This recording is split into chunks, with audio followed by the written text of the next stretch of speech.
tu as besoin de ces 4 comptes bancaires pour réussir financièrement. Reste jusqu'à la fin, le dernier va changer ta réalité financière. Ce contenu est purement éducatif. Je t'explique un principe, pas un conseil financier personnalisé. Okay? Et on a l'habitude de faire des erreurs en Afrique où on utilise trop d'espèces. Ce n'est pas une bonne chose parce que le premier pas vers la liberté financière, c'est de savoir exactement où va ton argent et de l'allouer correctement. Premier compte bancaire que tu dois avoir, c'est compte courant. OK? Et voici l'erreur que je vois les gens font. Ici, les gens épargnent dans ce compte. Non. L'objectif de ce compte a un objectif seulement, c'est tes dépenses. Ici, c'est de gérer tes dépenses. D'accord? C'est de gérer tes dépenses. Et là, tu dois faire l'ouverture d'un compte courant le plus vite possible. Okay? En 2026, on ne va pas continuer comme ça. Okay? Maintenant, et deuxième compte que tu dois avoir, et voici l'erreur que je vois les gens font, compte d'épargne. Okay? Épargne.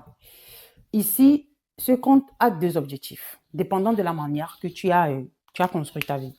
L'objectif de ce compte, c'est pour gérer tes imprévus. Alors, c'est pour les fonds d'urgence, fonds d'imprévus. Okay? Urgence. Et je veux dire ça veut dire quoi? Ça veut dire que s'il y a quelque chose qui arrive dans ta vie, moto tombe à panne, tu tombes pas malade, tu épargnes pour cela. Et ici, aussi, deuxième objectif, c'est fonds de prévoyance. C'est quoi? Ce sont des dépenses prévenir, frais de scolarité. Tu as de motos, assurance auto qui vient chaque année, tu épargnes tout ça. Tu peux avoir 2 comptes d'épargne, comme ça tu les sépares. OK? Maintenant, voici ce qui est très important. Ici, on te donne de 3 à 3,5%. Si tu es au diaspora, d'accord, si tu es au diaspora, il y a des comptes d'épargne de diaspora de 4%. OK? Maintenant, ce qui est important à comprendre, c'est que tu utilises ça pour épargner, tu n'épargnes pas ici, parce qu'ici, il n'y a rien. C'est peut-être dépense. OK? Maintenant, il y a troisième compte, qui est très important, date. Dépôt à court terme. OK. Ça, je vais prendre un peu de temps pour expliquer exactement ce que c'est. Parce que je vois les gens font énormément d'erreurs ici. Dépôt à court terme, c'est que c'est un compte bloqué. Tu dis à la banque que je n'ai pas besoin de ce montant dans 6 mois, dans 2 ans, 3 ans, et on te donne un taux d'intérêt plus élevé que 3 ou 3,5%. OK? Maintenant, voici l'objectif de ce compte. Tout d'abord, il y a deux objectifs concrets. Si tu as des objectifs, si tu as besoin de l'argent de 2 à 3 ans, il ne faut pas investir l'argent là à la BRBM. Ça n'a pas de sens. À moins que tu investisses ça dans un fonds commun de placement monétaire. Mais tu peux utiliser date. Je vais t'expliquer. Tu ne devais pas non plus mettre ça dans ton compte d'épargne. OK? Parce que tu n'as pas besoin de l'argent. Ici, on peut te proposer un taux d'intérêt plus élevé. Là, tu mets l'argent, peut-être à la fin, on te propose 4 et 5. Je crois que j'ai vu des dates, 6%.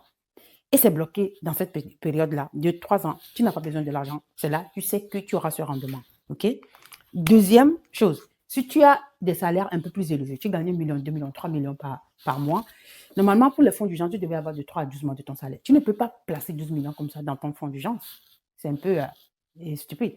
Alors, tu peux placer quelques mois dans ton fonds d'urgence et tu bloques le reste ici. Ce qui est très important, l'erreur que les gens font, c'est qu'ils placent tout leur fonds d'urgence ici. Ce n'est pas une bonne chose. Parce que là, tu as bloqué ta sécurité. Et lorsque tu retires, on te pénalise ici. OK? Alors, fonds d'urgence, tu mets ça. À moins que tu as des salaires très élevés, tu les divises, tu mets 3 mois ici et tu mets le reste ici bloqué. OK? Ça, c'est date. Maintenant, le quatrième compte qui va changer ta réalité financière, désolé, qui va changer ta réalité financière, c'est compte titre. OK? Et maintenant, normalement, chez les SGO, si c'est un fonds commun de placement, c'est en fait compte souscripteur, mais on utilise compte titre pour les deux. Compte titre. OK? Pourquoi? Je te dis ici qu'on te propose 4%. Ici, on peut te proposer 5%, etc. Mais ici, on te propose de 4 à 13%. Pourquoi? Parce que tu achètes des actifs. C'est quoi un actif? Un actif, ce sont des produits d'investissement. OK? Un produit d'investissement met l'argent dans ta poche sans que tu travailles. OK? Ça travaille pour toi même lorsque tu dors. Et c'est là l'objectif de ce compte. Ça, c'est la réussite, la richesse. C'est là que tu deviens riche. Chaque compte a son objectif. OK? Quelqu'un qui est financièrement éduqué, c'est ça. OK? Alors, si tu veux comprendre comment avoir le contrôle de ton argent, OK? Comment répartir son argent, comment fructifier son argent, d'accord? Et d'avoir contrôle total. Comme ça, tu n'as pas besoin de repartir à zéro chaque année, chaque mois. Rentre dans mon programme de 6 millions. Je vais t'apprendre éducation financière et comment investir, que ce soit la BRVM ou la bourse américaine. À tout à l'heure.